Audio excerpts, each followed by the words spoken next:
All right, it is time for big fights. Spikes. We're about to rattle off, so I'm going to give you 13 facts that I found about Black Panther. I want to see if I can stump you on any of them. Can I use my peripheral vision? Sure. Yes, please do. I don't like direct eye contact. No, I'm not going to look. All right, so fact number 13, the car chase. All right, so did you know that the car chase scene was edited in real time during the production of the scene on location in South Korea? Coogler, he did this to ensure that they captured everything they needed to make the fantastic scene work as well as it did. I actually did know that. I'm not going to say I knew it when the movie came out. Probably a month or two after the movie came out, and you have a chance to let it soak in. I read back through that. I did actually know that that definitely did happen. So it's 100% correct. All right, very good, very good. 1 for 1. All right, number 12, the club scene. Nakia's. Her green pattern dress. Do you know anything anything about that dress? Only thing specifically I know about that dress is that there is a scene that you'll be showing right now, and I don't know if this is the fact you're going to talk about, but that dress, there's a scene where on the overhead banister, there's her, Chadwick Boseman, and there's Okoye. Okoye has on the red dress, Chadwick Boseman, Black Panther, T'Challa is in all black, and Nakia is in green, and those are the colors of the African flag. So yet again, subtle hidden messages. Though that's a Marvel. That's an Easter egg. Wake up. The what I have about that dress is it was actually people noticed how well it fit her. It was actually Vibranium. it was 3D printed. Like Whoa. I don't know if it was the first 3D printed dress, but it was 3D printed to perfectly fit her perfect frame. Well, now I'm 1 for 1 because I did not know that, and I'm happy that I know that. All right, number 11. Nakia. In the comic books, Black Panther's bodyguards also served as communal wives, so probably a wise choice that they left that function out of the modern film. Well, I mean, the adaptation. king did not have a queen. He must say, and if anything we know about the king, Your royal vibranium is. he must sow his royal oats, and the royal vibranium is clean, your highness. All hail King T'Challa. All right, number 10. Did you recognize the voice of the AI system that guides Everett when he's flying the jet? Damn it.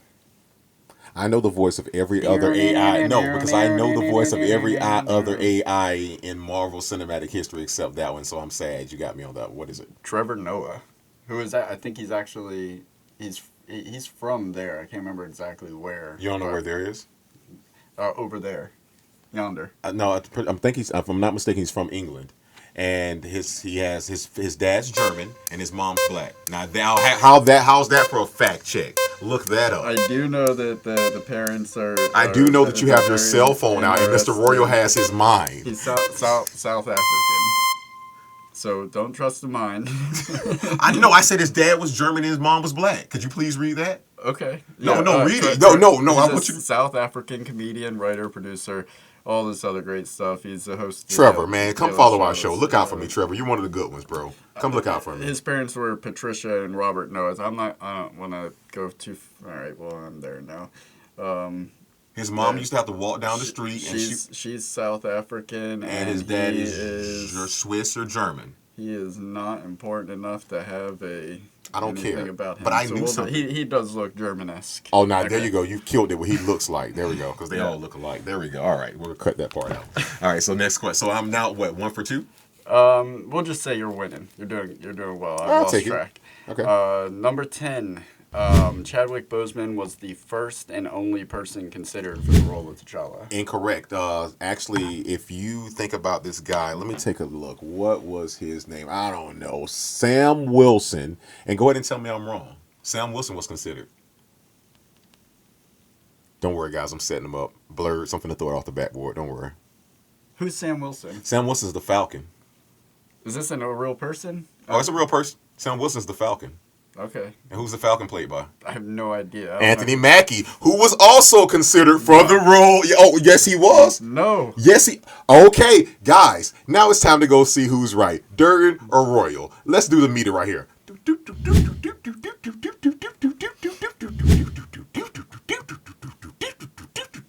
Royals right, Royals right, Royals right, Royals right, Royals right, Royals right, Royals right, Royals right. Anthony Mackie doesn't care if the Black Panther Man, I director don't is care. black. No, you They no. didn't get a horse to direct. A whore. What are you saying? I didn't say this. Anthony Mackie said this. He said what? Anthony Mackie calls out MCU racism. No, that's not what we're doing. He's trying to mind y'all. I asked y'all, Anthony Mackie considered for Black Panther. Hold on. All I'm saying is Chadwick Boseman was the first and only considered. Nope.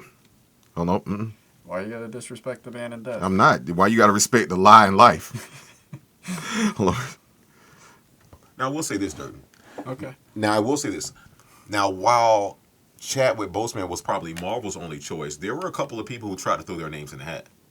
There's probably a lot of people that wanted. Well, I know notable names. Wesley Snipes wanted to play. I like that, but you know why they wouldn't let him do it? Oh, well, he was already Blade. Correct. That's 100% correct. I mean, that's not the only reason. That's the overall. I'm sure there are other like personality reasons because I think on Blade Trinity he refused to even open his eyes for a lot of the scenes. They had to digitally CGI his eyes in, looking at Ryan Reynolds and because he did not. He was so over it, and just. I don't know what. I don't know. It's funny you bring up Blade. I mean, it's funny you bring up Wesley Snipes. I'm just going to say one thing: Money Train. That'll be important later in the episode, guys. You'll see why. All right. Can you figure out why? Can you see what I'm doing here? All right. I can't find that right off the top, but I've dropped 2 Easter eggs for the episode. TG. Fast forward. Then I said Money Train. I wonder if Durden knows what's going on. Yeah, he's a smart guy. We'll figure it out. Oh, I'm trying to think. You got Woody Harrelson, Jennifer Lopez. Don't worry about it. Now we keep going. Keep Okay. going. Keep going. All right. Number 8. Oh, Wesley Snipes. Here we go. Wesley Snipes tried to get a Black Panther film produced in 1992. Even with the completed script, the project never made it past development. That was back in, actually, 1992, which is when Black Panther opens up. I knew that, which that was a good fun fact. But I knew that, and I've known that for quite some time. And here's why I don't have a problem with that. I am against. I don't care. I hate. And I absolutely mean hate as a fan of film and that being an actor myself. I 100% hate when the same actor, no matter how great they are allowed to play multiple characters in the same universe of big titles. I mean, and I'm not even, listen, everybody knows what I'm talking about. The elephant in the room is Chris Evans. Are you talking about Samuel L. Jackson? No, I'm talking about Chris Evans. When he's Captain America, and he's, of course, also Johnny Storm in the Fantastic Four. Both are Marvel properties. He was Johnny Storm before he was Captain America. Not only just him, they've done this several times. Ryan Reynolds has been Green Lantern. He's been Deadpool. He's been he was definitely Deadpool, but no, he was you're making me mess up. He was Weapon X, which was also Deadpool, Weapon X. So those were the same character. He was Green Lantern. Yeah, but Green Lantern, they just swept that under the rug. That's like never happened. It happened. You know why? Because guess who plays in that? Angela Bassett, who plays in what? Black Panther. So they can't sweep it under the rug. All right, so this one, number 7, Gambino jokes. Did you know that Donald Glover was called in to write some of the jokes in Black Panther? In the DVD commentary, Ryan Coogler revealed that Glover wrote at least one of Suri's jokes. In the scene where they're calling out for someone to challenge T'Challa's place on the throne, Suri raises her hand, but only to complain about how tight her shit is. Can they wrap this shit up? That was actually written by Donald Glover. I did not know that, and you know how much respect I have for Donald Glover, but I could have saved him a lot more money and came up with something a lot funnier. Yeah, they were called in. Yeah, it's cool. That's cool because I'm gonna call you in. All right, number 6, Oakland, Black Panther. Okay, so this we kind of already covered, but I'm gonna say it again just for the sake of this segment. Black Panther doesn't just visit Oakland for the f*** of it. It holds double significance in that it is director Ryan Coogler's birthplace and also where the Black Panther Party formed in 1966. All right. Very good. We'll move on to... I didn't know that. Royals keeping up here. Royals keeping up. And this is another one that we covered already, but number 5, No Relation, Young Zuri, Shuri.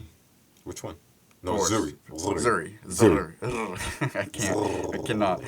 Young Zuri is played by Denzel Whitaker. Old Zuri is played by Forrest Whitaker.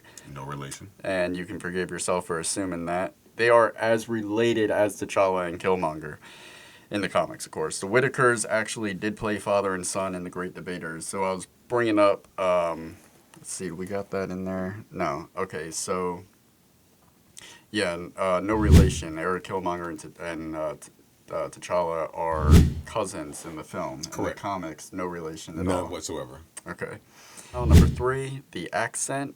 Originally, Marvel was against Chadwick Boseman using an accent. In an interview with Hollywood Reporter's Awards Chatter podcast, Boseman said he felt strongly about having an accent. Let me just stop you right there. That's just a Hollywood way of verbal whitewashing. I'm just calling it for what it is. They basically did, and I'm not stopping you, but I've done so much research on it that was a deal breaker for him. He was prepared to not put. It was literally a deal breaker. And for I didn't him. see that. I didn't see that. He was not going to do it because it's that you can't say in Black Panther and we're in Wakanda and I'm talking like I'm from San Francisco or I'm talking how articulately I'm talking right now. It can't be done. But if I tell you I'm the prince and I can make it happen, if I played a king twice. I've been James Brown, damn it, the king of soul. And now I am Wakanda. I am T'Challa, the king of Wakanda.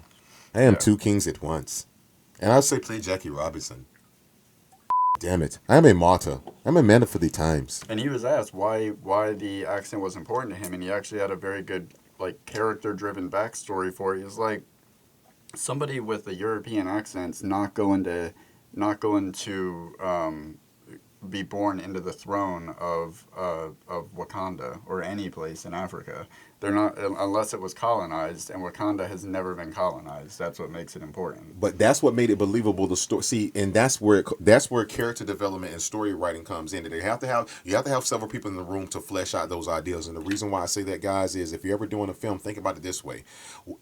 Just at a subconscious level, what drove a bigger diversity and developed the characters of T'Challa as well as Eric Killmonger is Killmonger was that Americanized version of someone from Wakanda, a la like his father was. See, his father still has his accent, but notice when the movie came on, he was saying, "What we gonna do? We gonna come around the corner. We gonna do this right there." They were able. That's like being bilingual. You could speak American and Wakandan. So Killmonger he never spoke Wakandan because even though he heard his father say it, he was not from there. So it shows you their different upbringings. It's more to character development. So it got to be a deal breaker.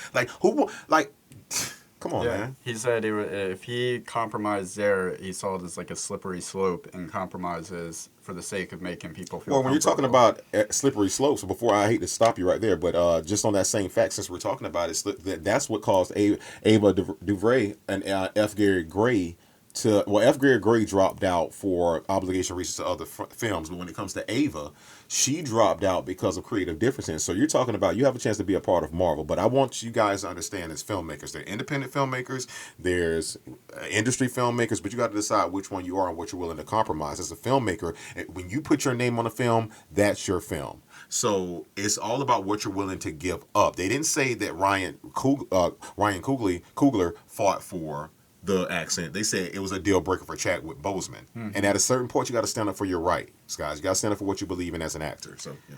Number 2, what are those? All right. I know what that is. I'll go ahead and help you out. That is from a YouTube phenomenon. I don't know the year. I think it was circa 2015. It's actually Vine. Vine. Oh, man. Oh, well, yeah, hey, remember my that? space is still sponsoring us. So, hey. Officer, I got one question for you. What are those? Yes, but it is from that, and it's so dope. And I'll tell you, it was dope. It's from that video that got like 1 billion views or whatnot. And so when they brought it into the film, you can't just throw a line into a film. It has to make sense. And the line that references the film is when he said, "I thought I would go old school for the first day." And she was like, "No." And then basically, this is, of course, in the scene where Suri is showing him the new shoes, the new suit, and everything. But you know what she calls them? Well, in that she's referencing Back to the Future Part 2. She says, the old American movie that Baba used to watch. Yeah. I got the script too in my head. Okay. All right. All right. So number 1, Wakanda Forever. So do you know where the salute was inspired from? I'm gonna dig deep on this, and guys, if I can get this, I just want it to be certified. I just want to be I'll give you a hint. I don't want to hear anything. I don't want any hints. I don't want you. I don't want any hints. I'm not looking at anything. I don't want any hints.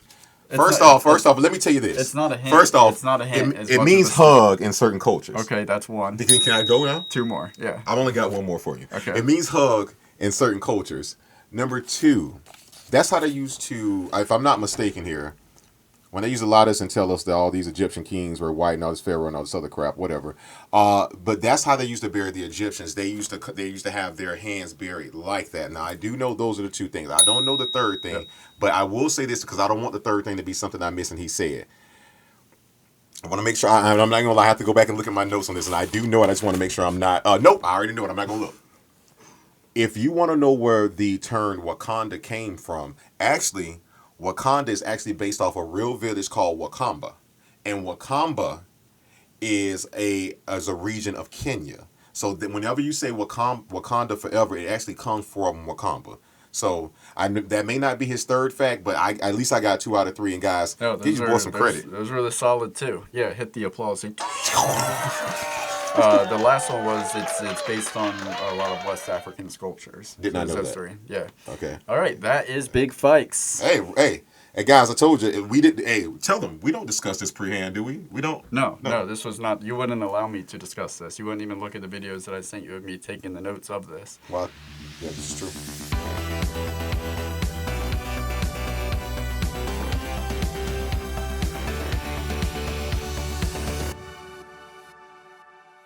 That's the trailer.